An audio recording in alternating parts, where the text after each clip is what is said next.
S, ಇನ್ನು prime ಟೈಮ್ನ ಇಂದಿನ ಎರಡನೇ ಸುದ್ದಿ. ಬೀದರ್ ಅಂದಾಗ ಎಲ್ರಿಗೂ ಥಟ್ ಅಂತ ನೆನಪಿಗೆ ಬರೋದು ಬಿದಿರಿ ಕಲೆ. ಬೀದರ್ನಲ್ಲಿ ಅದೊಂದು ಬೇರೂರು ನಿಂತಿದೆ. ಬಿದಿರಿ ಕಲೆಯಿಂದ ಬೀದರ್ ನಗರದ ಜಗತ್ತಿನೆಲ್ಲೆಡೆ ತನ್ನ ಛಾಪನ್ನ ಮೂಡಿಸಿದೆ. ಅಂತಹ ಬೀದರ್ ಕಲೆಯನ್ನ ಕೆಲವು ಕುಟುಂಬಗಳು ಹಾಗೂ ಆಸಕ್ತ ಮನಸ್ಸುಗಳು ಪಾರಂಪರಿಕ ಕಲೆಯನ್ನ ತಲೆಮಾರಿನಿಂದ ತಲೆಮಾರಿಗೆ ಕೊಂಡೊಯ್ಯುತ್ತಲೇ ಇದ್ದಾರೆ.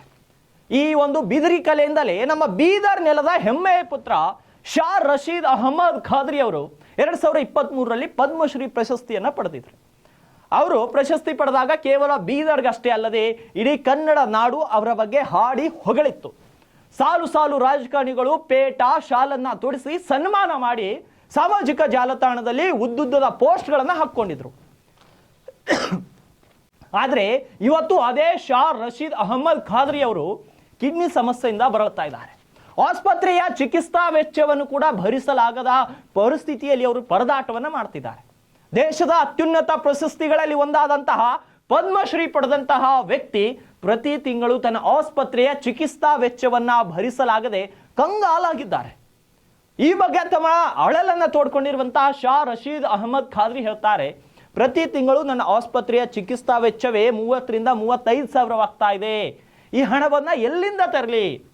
ತೆಲಂಗಾಣ ಮತ್ತು ಒಡಿಶಾ ಸರ್ಕಾರ ಪದ್ಮಶ್ರೀ ಪುರಸ್ಕೃತರಿಗೆ 25 ಲಕ್ಷ ಹಣ ಹಾಗೂ 25,000 ಪ್ರತಿ ತಿಂಗಳು ಪೆನ್ಷನ್ ನೀಡ್ತಾರೆ. ಆದರೆ ನಮ್ಮ ಸರ್ಕಾರವು ಪೆನ್ಷನ್ ಹಣ ನೀಡಿದರೆ ನನ್ನ ಚಿಕಿತ್ಸೆಗೆ ಸಹಾಯ ಆಗುತ್ತೆ ಅಂತ ಹೇಳ್ತಾರೆ.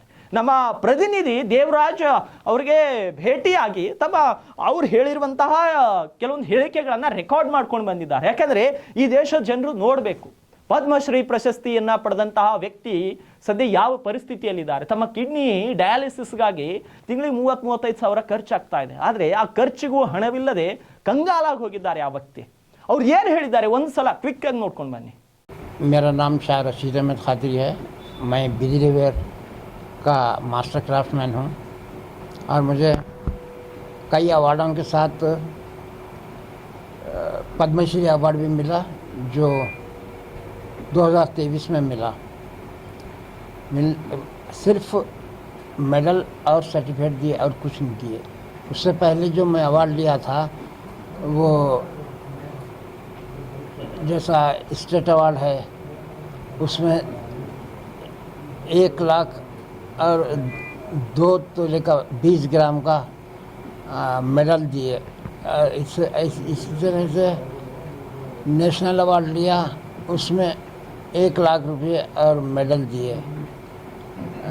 उसके बाद शिल्प गुरु अवार्ड लिया, उसमें भी 2 लाख कैश प्राइज और 20 ग्राम का मेडल दिए। मगर ये इसमें कुछ भी नहीं दिया। हर आदमी पूछ रहा मेरे को कितने मिले, कुछ भी नहीं दिए। और मेरे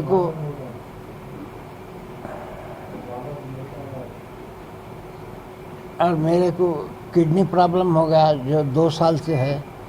2 साल से मेरा काम भी बंद है, अर्निंग कुछ भी नहीं है मेरे को, और इसको खर्चा भी बहुत है।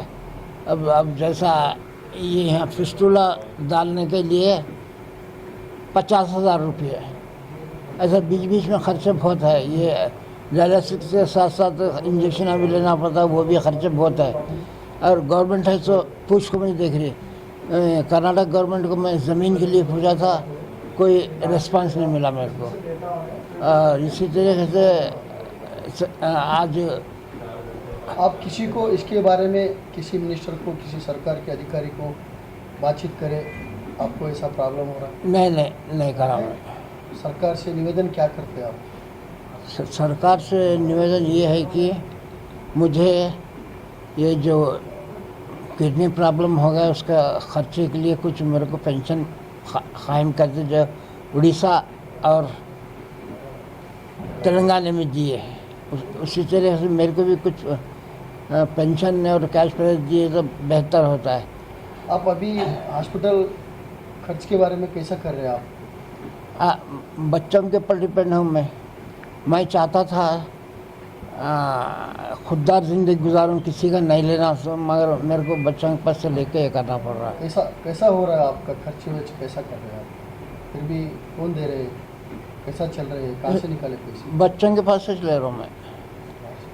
और ये बीमारी के पैसे वाली बीमारी कौन सी भी नहीं, इसमें बहुत खर्चा होता है। अब सरकार को क्या बोलना चाहते हैं आप? तेलंगाना और उड़ीसा सरकार तो ऐसा किया, आप क्या बोलते हैं सरकार को यहाँ से? ये हमारी सरकार को पेंशन और कैश प्राइज देने के लिए बोल रहा हूँ मैं। मेरा डायलिसिस हफ्ते में 3 बार होता, उसका खर्चा बोले तो तकरीबन 2,500-3 हज़ार, और कुछ इंजेक्शन वो लिए तो 3,000 को जाता हुआ। महीने में कितना आता है? ये महीने में मेरे को तकरीबन 25,000 खर्चा आता है, जो बच्चों से लेकर चला रहा हूँ मैं। अब तो ये नौबत आ गई, एक दुकान है, बेच देना, खर्चा चलाना मेरे को ऐसा हो गया। अब सरकार से क्या निवेदन करते हैं? सरकार क्या आपको सपोर्ट कर रही है? सरकार से ये निवेदन है कि मेरी मदद करें, मेरे को पेंशन और कैश प्राइज दिए तो मैं अपना ट्रीटमेंट कर ले सकता हूँ मैं। मेरा नाम शाह रशीद अहमद खादरी है, और ये जो मेरे को पद्मश्री अवार्ड मिला, ये हैदराबाद कर्नाटक या कल्याण कर्नाटक में पहला अवार्ड है, जो 75 ईयर्स के बाद मिला।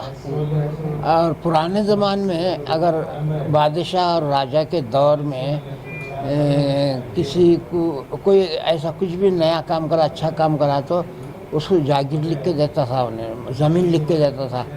अब यहाँ की सरकार तो कुछ भी नहीं है कर रही, तो अफसोस हो रहा मेरे को। ಎಸ್, ಇದು ನಮ್ಮ ಶಾ ರಶೀದ್ ಅಹಮದ್ ಖಾದ್ರಿ ಅವರ ಒಂದು ನೋವಿನ ಮಾತು. ಯಾಕಂದ್ರೆ ತೆಲಂಗಾಣ ಗೌರ್ಮೆಂಟ್ ಮತ್ತೆ ಒಡಿಶಾ ಗೌರ್ಮೆಂಟ್ ಪದ್ಮಶ್ರೀ ಪುರಸ್ಕೃತರಿಗೆ 25 ಲಕ್ಷ ರೂಪಾಯಿ ಹಣ ಕೊಡ್ತಾರೆ. ಪಾಪ ತಮ್ಮ ಜೀವನವನ್ನೇ ಬಿದಿರಿ ಕಲೆಗಾಗಿ ಮುಡಿಪಾಗಿಟ್ಟಂತಹ ಶಾ ರಶೀದ್ ಅಹಮದ್ ಖಾದ್ರಿ ಇವತ್ತು ಸಂಕಷ್ಟದಲ್ಲಿದ್ದಾರೆ. ಅವರ ಕಿಡ್ನಿ ಫೇಲ್ಯೂರ್ ಆಗಿ ಡಯಾಲಿಸಿಸ್ಗೆ ತಿಂಗಳಿಗೆ 30,000-35,000 ರೂಪಾಯಿ ಖರ್ಚಾಗ್ತಾ ಇದೆ. ಅವತ್ತು ಅವರಿಗೆ ಪದ್ಮಶ್ರೀ ಪ್ರಶಸ್ತಿ ಸಿಕ್ಕಾಗ ಎಲ್ಲರೂ ಪಕ್ಷ ಭೇದವನ್ನ ಮರೆತು ಎಲ್ಲರೂ ಅವರಿಗೆ ಶಾಲ್ ತೊಡಿಸೋದು, ಪೇಟ ಧರಿಸೋದು, ಬಿದಿರಿ ಕಲೆಯನ್ನ ಅವರಿಗೆ ಗಿಫ್ಟ್ ಆಗಿ ಕೊಡೋದು ಎಲ್ಲರೂ ಮಾಡಿದ್ರು. ಆದರೆ ಸಂಕಷ್ಟದ ಸಮಯದಲ್ಲಿ ಆ ವ್ಯಕ್ತಿ ಏಕಾಂಗಿಯಾಗಿದ್ದಾರೆ. ಶಾ ರಶೀದ್ ಅಹಮದ್ ಖಾದ್ರಿ ಇವತ್ತು 35,000 ರೂಪಾಯಿ ಆಸ್ಪತ್ರೆಯ ಹಣವನ್ನ ತಿಂಗಳಿಗೆ ಭರಿಸಲಿಕ್ಕಾಗದೆ ತಮ್ಮ ಅಳಲನ್ನ ತೋಡ್ಕೊಂಡಿದ್ದಾರೆ. ಅಂದ್ರೆ ಆ ವ್ಯಕ್ತಿ ಎಷ್ಟು ಸಂಕಷ್ಟದಲ್ಲಿದ್ದಾರೆ. ಸರ್ಕಾರ ಈಗಲಾದರೂ ಕಣ್ಣು ತೆರೆದು, ರಾಜ್ಯದ ಕಾಂಗ್ರೆಸ್ ಸರ್ಕಾರ ಈಗಲಾದರೂ ಕಣ್ಣು ತೆರೆದು ಆ ವ್ಯಕ್ತಿಯ ಸಹಾಯ ಮಾಡಬೇಕು. ಮಾನವೀಯತೆಯ ದೃಷ್ಟಿನಿಂದ ಆದರೂ ಸಹಾಯ ಮಾಡಬೇಕು. ಮಾಧ್ಯಮಗಳಲ್ಲಿ ಸುದ್ದಿ ಪ್ರಕಟವಾಗಿದೆ ಅಂತ ಸಹಾಯ ಮಾಡುವ ಅವಶ್ಯಕತೆ ಇಲ್ಲ. ಆದರೆ ಮಾನವೀಯತೆ ದೃಷ್ಟಿಯಿಂದ ಆ ವ್ಯಕ್ತಿಗೆ ಪದ್ಮಶ್ರೀ ಸಿಕ್ಕಿದ್ದು ಕೇವಲ ಬಿದಿರಿ ಕಲೆಗಾಗಿ ಅಲ್ಲ, ಆ ಕಲೆಯನ್ನ ಉಳಿಸಿಕೊಂಡಿದ್ದಕ್ಕಾಗಿ, ಆ ಕಲೆಯನ್ನ ಇಂದಿನ ಪೀಳಿಗೆಗಾಗಿ ಪರಿಚಯಿಸಿದ್ದಕ್ಕಾಗಿ, ಆ ಕಲೆಯಿಂದಲೇ ಇವತ್ತು ಈ ಬೀದರ್ ಈ ಮಟ್ಟಿಗೆ ರಾಜ್ಯವ್ಯಾಪ್ತಿ ದೇಶವ್ಯಾಪ್ತಿ ಹೆಸರು ಮಾಡ್ತಾ ಇದೆ. ಆದರೆ ಆ ಕಲೆಯನ್ನ ಉಳಿಸ್ಕೊಂಡಂತಹ ಕಲೆಗಾರ ಕಷ್ಟದಲ್ಲಿದ್ದಾರೆ. ಬಿದಿರಿ ಕಲೆಯನ್ನ ಉಳಿಸ್ಕೊಂಡಂತಹ ಕಲೆಗಾರ ಇವತ್ತು ಕಷ್ಟದಲ್ಲಿದ್ದಾರೆ. ಅವರ ಕಷ್ಟಕ್ಕೆ ಕರ್ನಾಟಕ ಸರ್ಕಾರ ಕೈ ಹಿಡಿಬೇಕು. ಅವರ ಕಷ್ಟವನ್ನ ಅರಿತು ಅವರಿಗೆ ಸಹಾಯಧನವನ್ನ ಕೊಡಬೇಕು. ಆವಾಗ ಒಬ್ಬ ಕಲೆಗಾರನನ್ನ ಉಳಿಸ್ಕೊಂಡಂತಹ ಕೀರ್ತಿ ಈ ರಾಜ್ಯಕ್ಕೆ ಸಲ್ಲುತ್ತೆ, ಈ ಜಿಲ್ಲೆಗೆ ಸಲ್ಲುತ್ತೆ, ಈ ಜಿಲ್ಲಾ ಆಡಳಿತಕ್ಕೆ ಸಲ್ಲುತ್ತೆ. ಕಲೆಗಾರರು ಮತ್ತೆ ಮತ್ತೆ ಹುಟ್ಟುವುದಿಲ್ಲ, 100ರಲ್ಲಿ ಒಬ್ರು ಹುಡ್ತಾರೆ. ಅಂತಹ ಕಲೆಗಾರನನ್ನ, ಬಿದಿರಿ ಕಲೆ ಉಳಿಸಿದಂತಹ ಮಹಾನ್ ವ್ಯಕ್ತಿಯನ್ನ ಆತನಿಗೆ ಸಹಾಯ ಮಾಡುವುದು ನಮ್ಮೆಲ್ಲರ ಜವಾಬ್ದಾರಿ, ಜೊತೆಗೆ ಸರ್ಕಾರದ ನೈಜ ಕರ್ತವ್ಯ ಅದು. ಆದರೆ ಸರ್ಕಾರ ಈಗಲಾದರೂ ಎಚ್ಚೆತ್ತುಕೊಂಡು ಆ ವ್ಯಕ್ತಿಗೆ ಸಹಾಯ ಮಾಡಿದರೆ ಬಹಳಷ್ಟು ಒಳಿತು ಆಗ್ತಾ ಇತ್ತು. ಸರ್ಕಾರಕ್ಕೆ ನಾವು ಕೂಡ ಮನವಿ ಮಾಡ್ತೀವಿ, ಆದಷ್ಟು ಬೇಗ ಅವರಿಗೆ ಪೆನ್ಷನ್ ವ್ಯವಸ್ಥೆ, ಇಲ್ಲಾಂದ್ರೆ ಆಸ್ಪತ್ರೆಯ ಚಿಕಿತ್ಸೆ ಭರಿಸುವ ವ್ಯವಸ್ಥೆ ಏನಾದರೂ ಸರ್ಕಾರ ಮಾಡಬೇಕು. ಜಿಲ್ಲಾಧಿಕಾರಿಗಳು ಇದ್ರ ಬಗ್ಗೆ ಉನ್ನತ ಅಧಿಕಾರಿಗಳಿಗೆ ಪತ್ರವನ್ನ ಬರೀಬೇಕು ಮತ್ತು ಜಿಲ್ಲಾಡಳಿತ ತಕ್ಷಣ ಅವರನ್ನ ಭೇಟಿ ಮಾಡಿ ಅವರಿಗೆ ಸಹಾಯ ಮಾಡಬೇಕು ಅನ್ನೋದು ನಮ್ಮ ಉತ್ತರ ಕರ್ನಾಟಕ ಸುದ್ದಿವಾಹಿನಿಯ ಆಶಯವೂ ಕೂಡ ಒಂದು. ಎಸ್, ಇವಾಗಿದ್ವು ಇಂದಿನ ಪ್ರೈಮ್ ಟೈಮ್ನ ಪ್ರಮುಖ ಸುದ್ದಿಗಳು. ಮತ್ತೆ ನಾಳೆ ಭೇಟಿ ಆಗ್ತೀನಿ ಉತ್ತರ ಕರ್ನಾಟಕ ನ್ಯೂಸ್ನ ಪ್ರೈಮ್ ಟೈಮ್ನಲ್ಲಿ.